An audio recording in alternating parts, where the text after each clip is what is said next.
ว้าวโอ้โหดูบ่ธรรมดาตัวนี้โอ้โหสุดยอดไปเลยว้าวดูกระตามอ่ะอ้าวเธอคือบ่เห็นนี่เห็นละโงกได้นี่ไหนเนี่ยเห็นละโงกนี่นะเนี่ยเห็นละโงกนี่นะเบิ่งพี่น้อง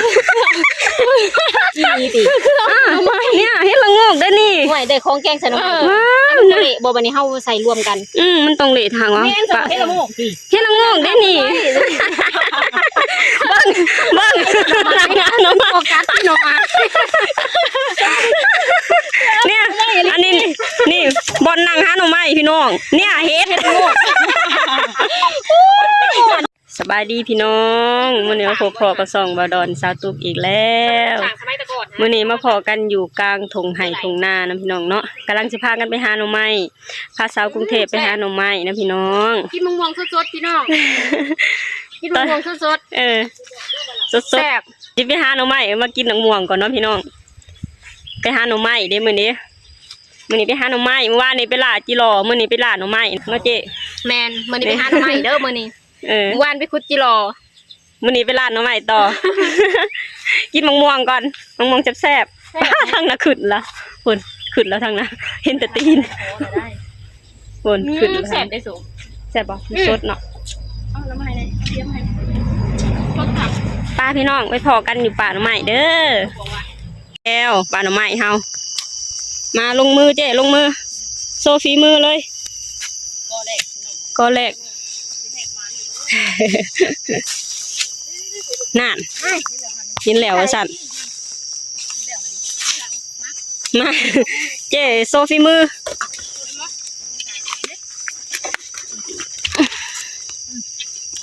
พี่น้องใช่ไหมนี่สตุกเห็นแล้วพี่น้องเห็นบ่นี่มาสตุกสาวกัน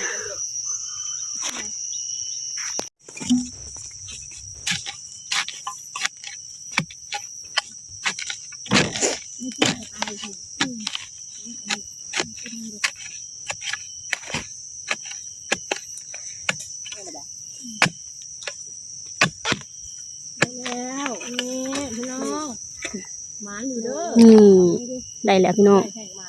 ตะปูดนึงเอากระตาหมานที่หอมดอกได้ล่ะม่วงอยู่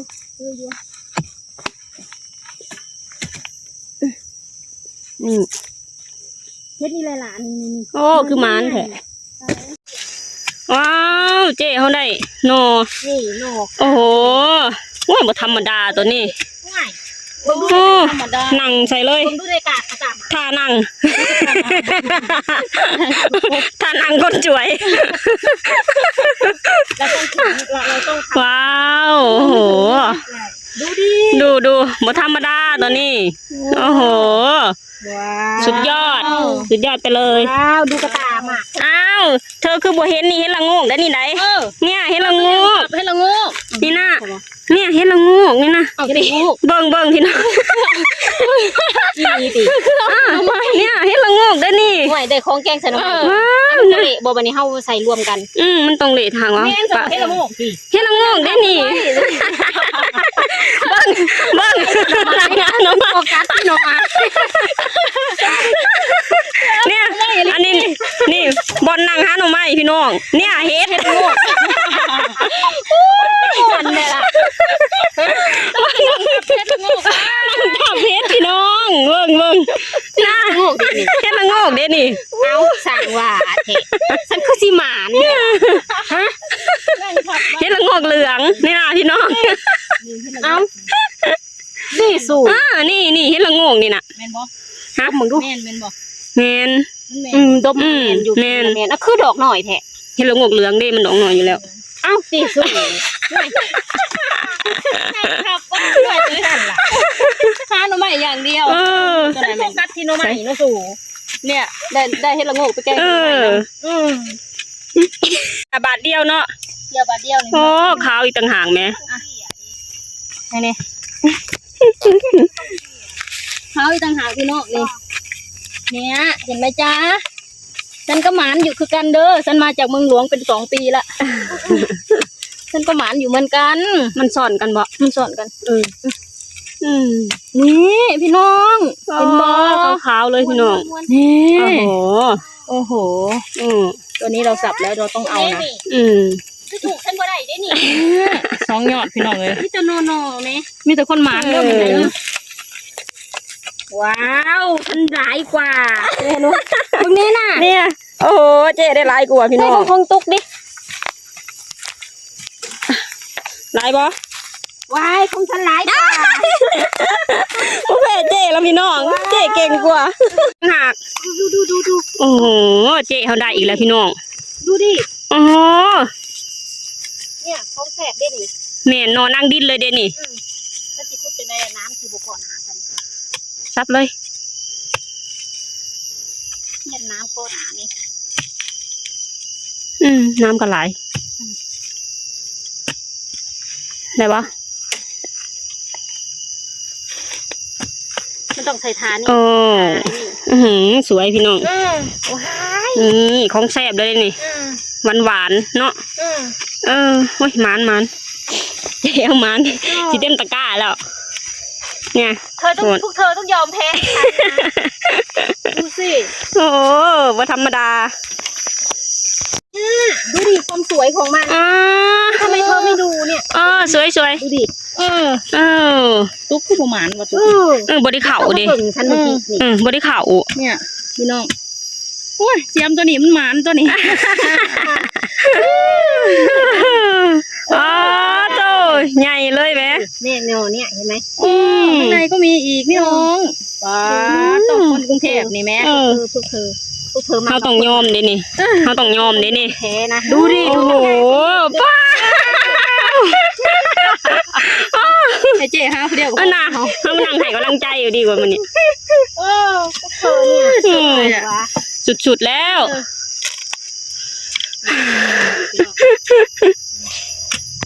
ได้เด็กอะไรบ้าดิโอ้ยได้จะตายเลย มีแต่เจ๊หมานผู้เดียวเดี๋ยวนี้ พี่น้อง พวกเธอมากับคนหมานนั่นหมานทุกเรื่อง ไปเห็นแล้วนี่โอ้โห2 หน่อเลยพี่น้อง นี่โอ้เขาต้องอยู่ใกล้คนสวยเดี๋ยวนี้เนี่ยนี่3 พุ่นนี่อยู่ต่อหน้าเลยนี่น่ะโอ้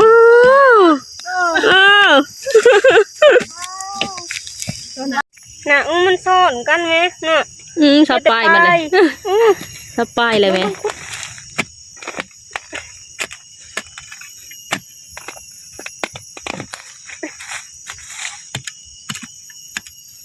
ซับเฮา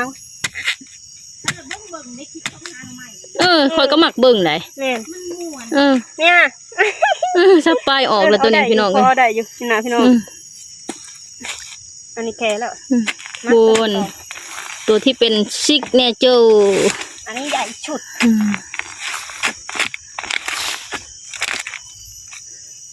บนพี่น้องเลยมันก็จะม่วนแต่ว่ากุยเอาเฮากับไปหล่อหอบที่ ที่ไหนได้ผ่านมันไปแล้ว บอก ผ่านแล้วบนว้าว นี่พี่น้อง ว้าว จะได้มวนเนาะ ม่วน หลายคนสิมวนน้ำเขา นี่พี่น้องโหเห็นบ่ นี่พี่น้องให้สตุกกับมันอยู่เด้พี่น้องเห็นบ่นี่ปูดดำๆนะพี่น้องอันนี้ก็แม่นนะพี่น้องใหญ่ๆเลยพี่น้องเลยเนี่ยอันนี้ก็แม่นพี่น้อง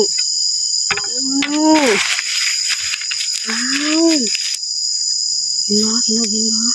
ยมันจะตุกซับเอาก่อน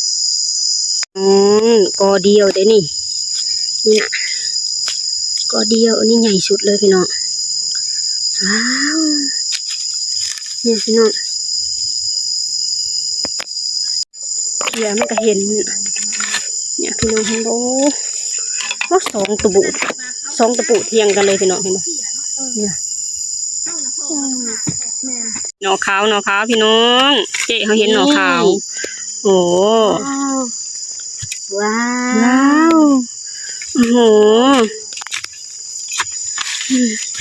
มันต้องคุดเนาะ ไม่ต้องคุดในจังหน่อย นี่ของ เขี่ยจังหน่อยเลยเขา นี่ ทุกคนมาชอบทางนี้ เนาะ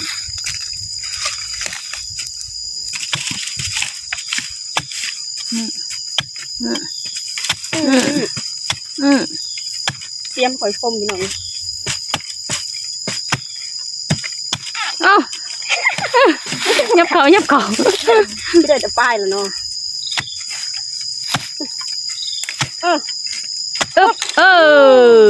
เห็นไหม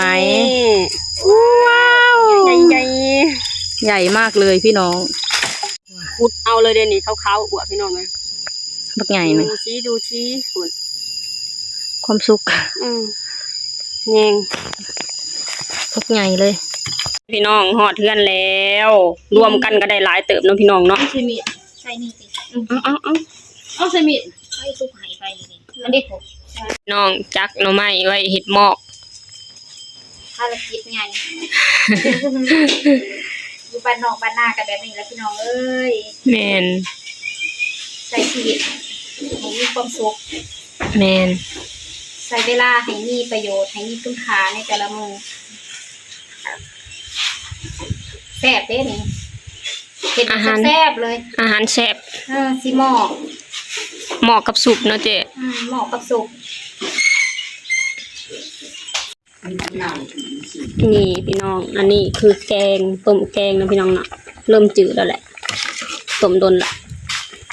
เอ้าอันนี้ยังบริจักไหมทรงตะปูดไปแกงกันเลยพี่น้องเอามาแกงเลยพี่น้องมาทีนี้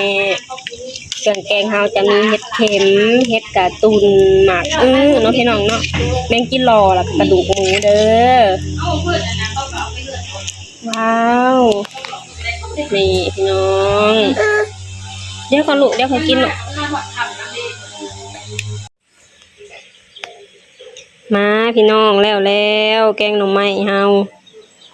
นี่ฮ้อนๆแล้วเนาะพี่น้องเนาะครั้งแรกเลยนี่ครั้งแรกเลยเดี๋ยวนี้ที่ได้กินหน่อไม้หน่อเนาะพี่น้องเนาะไปกินกันเลยมาพี่น้องจังหน่อไม้เจ๊เฮาแซ่บหาเองแกงเองกินเองแซ่บมือหมานเฮาเด็ดนี่แซ่บบ่แซ่บอยู่เป็นอาทิตย์นี่น้ำหนักขึ้นหลายโลเลยเนาะเจ๊ เนี่ยมือมันมือคู่ มาพี่น้องแซ่บนำกัน กับแม่ใหญ่หอมแซ่บบ่แม่ใหญ่แซ่บบ่พิงแซ่บบ่พิง แซ่บ บ่ปากมิดจิลีพ่อใหญ่เสิร์ชเฮาคนน้อยบ้า แกงใหม่ก็เป็นได้ เก่งมากว่า โอเคพี่น้องสำหรับคลิปนี้ก็ขอจบลงตัวนี้ก่อนเด้อฝากให้พี่น้องช่วยกดไลค์กดแชร์กดติดตามให้ช่องบาดอนสาวตุ๊กแม่เด้อบ๊ายบาย